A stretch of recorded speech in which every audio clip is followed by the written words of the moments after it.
Okay, today we're going to be talking about covalent molecules in some further detail, so describing what is a covalent bond and attempting to draw 3D shaped covalent small molecules.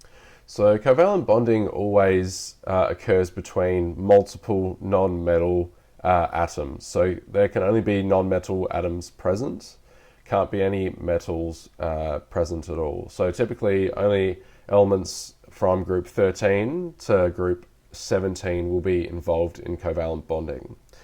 So group 18 are the noble gases, and if you use their group number 18 to work out how many valence shell electrons they have, you'll get 8, so you'll realize that the noble gas or group 18 elements already have a satisfied outer shell, so they will not need to share electrons in order to be satisfied. So most of the molecules we'll be dealing with will be small and discrete in their structure, so only a few atoms present, and you know exactly how many atoms in total are going to be in the molecule. So for example, here we've got water and sulfur dioxide. The second type of covalent structures that can be found are larger 3D repeating structures, also known as lattices. So for example, we've got diamond here, which is a repeating links of covalent bonds, where you can see the green spheres are actually where the carbon bonds have been cut off just to make this little diagram so it's easier to view, where the full structure is shown at the grey sort of meeting sites. So you can see here near the top, you can count that there are 4 covalent bonds coming off, where each one of these linking sites is a carbon atom. So this is actually the structure of diamond, where the whole structure is entirely made out of carbon atoms, where carbon is the only element present, so it's a non-metal only, so this will be a covalent type of bonding structure. So you can see it's a very different compared to the smaller molecular type materials, so like water and sulfur dioxide. These are very small, where the structure of water has actually been drawn, and we'll have a look at how to draw the structure of sulfur dioxide later. But they're very small, there's only 3 atoms in each of these molecules, whereas the structure of diamond can stretch on for millions of carbon atoms. So this is a small snapshot of the structure of diamond. It can stretch on for a much, much longer distance than this. So you can see there's 2 different sorts of materials, smaller versus larger lattices. We're mainly going to focus on the smaller discrete molecules.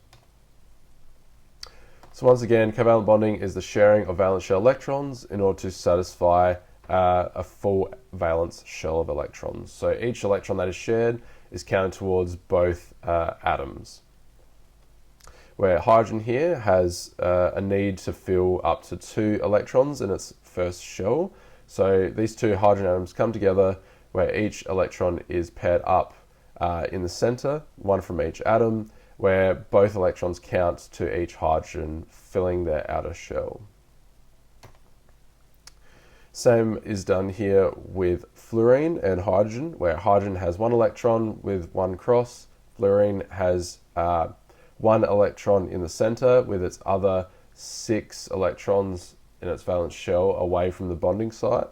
But you can see here the circles counts how many electrons count towards each atom's shell, where there's 2 to hydrogen, so that's satisfied, and then 8 for the fluorines. So now we're going to have a look at drawing these molecules in the correct 3D shape. So before, what we've been doing is really coming up with the correct number of bonds and the correct number of atoms, but now we're going to come up with how to draw the correct 3D shape of the arrangement of the outer atoms around the central atom. So once again, same sort of problem here. So there's no full charges, electrons are not fully lost, they are just being shared between atoms. Once again, if you have atoms of a different type, so different elements, we give them a different symbol to help distinguish which electrons come from which element. So we've got oxygen here for water again. So you can see that I've used dots here for oxygen, where we've got 6 for the group 16 oxygen, so 6 valence shell electrons, and hydrogen being group 1 has 1 valence shell electron. So what we can do is replace those paired up electrons with lines. So you can almost draw the left-hand structure just on a sheet of spare paper, or just plan it in your mind, and then you would replace those pairs of electrons with solid lines. So the final structure is actually called a Lewis dot structure. So these are the structures we'll be drawing from now on. It could also be named a Lewis dot diagram, same exact thing, where we actually want to draw the correct arrangement of electrons and atoms around the central atom. So you're going to notice here that I've paired up the electrons, so 2 lone pairs here. So they're not involved in bonding, but they still exist in that space. Then you see they're sort of taken one side of the atom here, and then the single bonds have been distributed evenly around this side of the atom as well. So we're going to have a look at how we come up with that final, so almost like V-shaped structure. So if we have knowledge of the shapes of these molecules, it does let us know much more about the properties, especially of these smaller molecules. Because we don't have a lot of information other than what elements are present with these small molecules, but if we have knowledge of the shape and distribution of the atoms around the central atom, then we get some more knowledge about their chemistry, how they react. We'll talk about whether there are charged regions of a molecule, and that's this idea of being polar or non-polar. So having poles, a bit like the North and South Pole, we can look at to see if there's poles of charge within a molecule. So you can have partial charge on a molecule, as well as full charges like ions. So we'll be having a look at that as well. So the theory we'll be using to determine where the electrons and the atoms are placed around the central atom is called valence shell electron pair repulsion theory. So it's all talking about the valence shell electrons, and they form pairs and they repel to be evenly distributed around the central atom. So really all this theory says is that the electrons like to form pairs and they like to distribute evenly around the atom. So this is really to minimize the electrostatic repulsion between the electrons. So they all want to be attracted to the nucleus, the positive nucleus, but they all don't want to be in the same location either. So they like to spread around evenly around the nucleus of the atom. So evenly distributed almost around a circle around the atom. So we're going to talk about regions of charge. So these talk about 2 things. So what we do is we're going to count the regions of charge, and we can use our shapes of geometry to help us come up with the most even distribution of charges around the central atom, depending on how many charge regions we have. So we either have covalent bonds that form regions of charge. So an area of bonding counts as one region of charge. So it can either be, so here it says 1 electron from each atom, that's a single covalent bond, but just going to let you know that double and triple bonds also count as one region of charge because it's centered in one area. The second region of charge, or where it can come from, are from lone pairs. So these are electrons that are not actually bonded, they're spare electrons on the central atom, and they pair up. So each pair of electrons that is left over also counts to one region of charge. So we'll have a look at what that looks like in a second.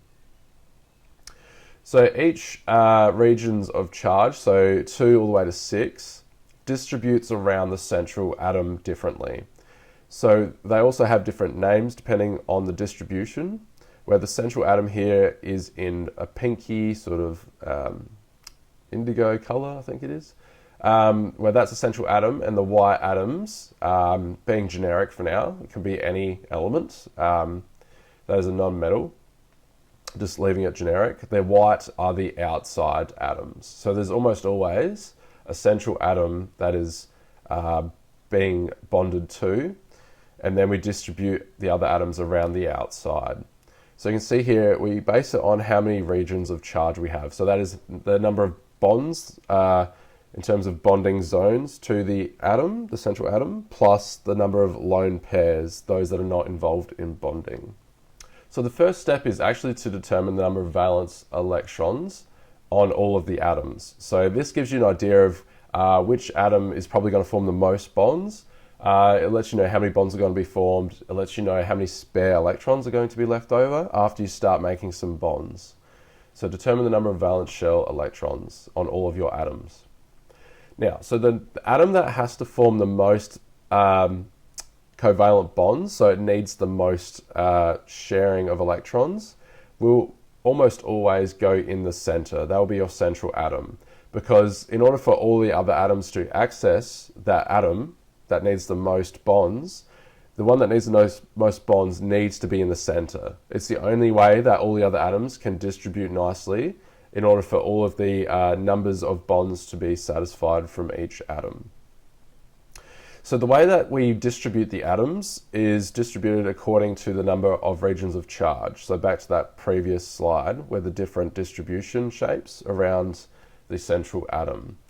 So depending on how many spare pair of electrons you have and number of bonding zones you have, you'll get a different shape. So we'll have a look at that in a moment. So once we've got our regions of charge, we've got our shape, we can start drawing our elements in, and we draw each element in as well as the valence shell electrons around each atom. So what we do is once we have paired up all of our electrons that want to form covalent bonds, we then replace them with a single line if there's one electron from each atom that wants to bond, two lines if there's two electrons from each atom that want to bond, and three if three electrons from each atom want to bond. So let's have a look at a few examples. So let's have a look. So, so with nitrogen, there's two atoms present. So you're going to notice that there's no central atom here. So what we have is two atoms present. So we write in all the valence shell electrons. We know that nitrogen is group 15, has 5 valence shell electrons, needs 3 bonds to be satisfied. So we want to draw 3 valence shell electrons in the middle, 2 lone electrons on each nitrogen on the outside, and then we replace those dots with 3 lines to indicate a triple bond between the nitrogen. So this shape is actually linear. So as long as you've got a linear sort of line shape in your molecule, a straight line, then it'll be linear with its structure or its shape.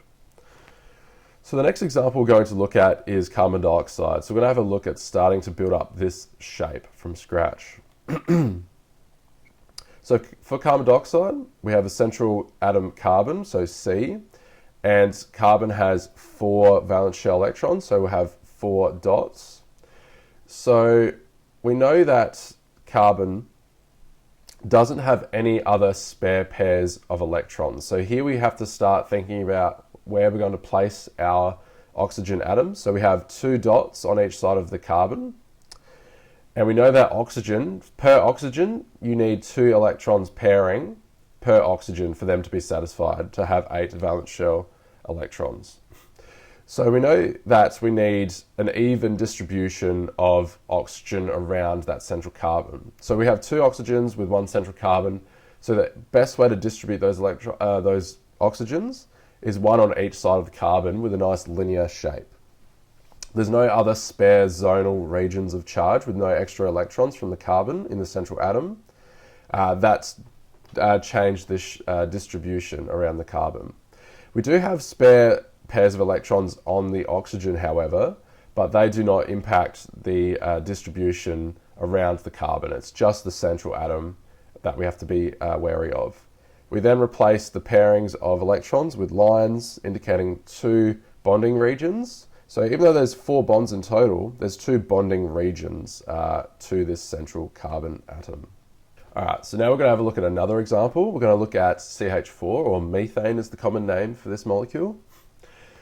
So, so this is where we'll start. So how we got here is that we've got carbon in the middle because we've got 4 hydrogens that need to bond once. So we can't have hydrogens bonded to hydrogen.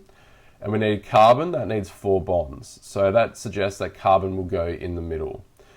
So then we start drawing the valence electrons around carbon. So you're going to start suspecting that we've got 4 individual bonding regions around carbon. So that would suggest, with no spare pair of electrons, that would suggest we've got 4 areas of charge surrounding that carbon, resulting in a tetrahedral arrangement. So it kind of looks like this. It kind of looks like a pyramid with 3 edges, with one up the top. So it may look like the 3 hydrogens are crowded at the bottom, but in reality, you would have 1 hydrogen off to the side, 1 hydrogen out the front, and 1 hydrogen more poking towards the back of our pyramid, with the central hydrogen being straight up. That's actually a perfect distribution of 4 charges around the central atom. So these are 3D in shape, even though they look 2D. It is more of a triangle-based pyramid than a flat shape. So each of those pairs of electrons would form a single bond, with the final shape looking like this, around the central carbon atom. So now we're going to look at what happens when lone pairs are involved. So lone pairs are unbonded electrons, and electrons like to exist as pairs. So we're going to have a look at why water has a V shape to it rather than a linear shape. So once again, 1 lot of valence electrons from hydrogen, 6 around the oxygen. And you guys notice there's 1, 2, but then 3 and 4 regions of charge around this oxygen. So the oxygen is still the central member. It's got the most bonds to it, so that's going to be the central member. And there's actually 4 regions of charge, which suggests that it's actually a tetrahedral arrangement. So instead of having bonds poking up through here, up the top, we just have empty space, but they're just occupied by those electrons. Even though there's no atoms there, that charge stops other atoms from appearing there. So overall, we end up with a bent shape where these electrons are actually occupying 2 regions of charge, where each pair occupies 1 region of charge, so 1 and 2, and then each single bond occupies 1 region of charge, so 1, 2, 3, 4. So it'd be tetrahedral in shape. So we say it has a tetrahedral arrangement, but a final shape that is V-shaped or bent.